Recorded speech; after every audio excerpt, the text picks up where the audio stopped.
Beginning our journaling by focusing on our values, visions, and exciting things associated with them is a strategic move. This approach leverages confirmation bias, the tendency to find evidence for something because we want it to be true, to help us pay attention to what we want to manifest in our day. You might have noticed that whenever you learn about a new product or a new concept, it all of a sudden starts showing up everywhere in your life. In your social feed, your friends might be mentioning it, you find articles or billboards on the topic, etc. That is exactly what we're going for here. We want to identify what is important and what is exciting for you, and allow your brain to find the evidence in your life to prove that it already exists. If this sets a positive tone, then why would we want to incorporate writing about our stresses and challenges? Well, keeping a journal where we acknowledge and address our stresses and challenges offers its own rewards. Journaling helps us deal with stress in a more calming way.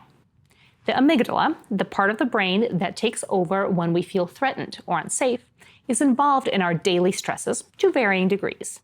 And many of us have developed coping mechanisms, some healthy, some not, such as emotional eating, procrastination, or avoidance, to manage this neurological response to threat.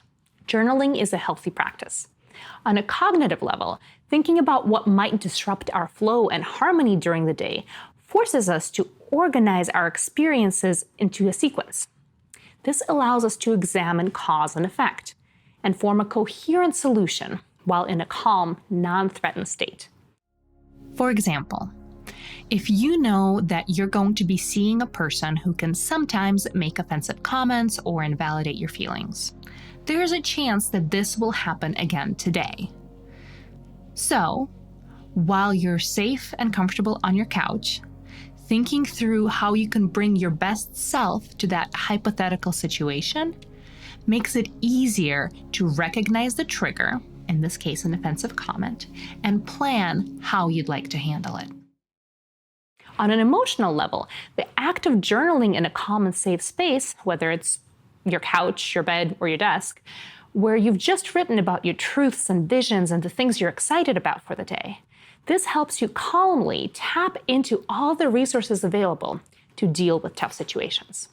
When we practice using our new skills during the times when we are just imagining stresses and are better connected to our resources, we can start to carve out neural pathways that become more accessible during the times of real stress. It's like role-playing conversations within our own brain, allowing you to note your preferred responses and approach from a calm and safe perspective. This increases the likelihood of remembering that response when the actual stressful time comes.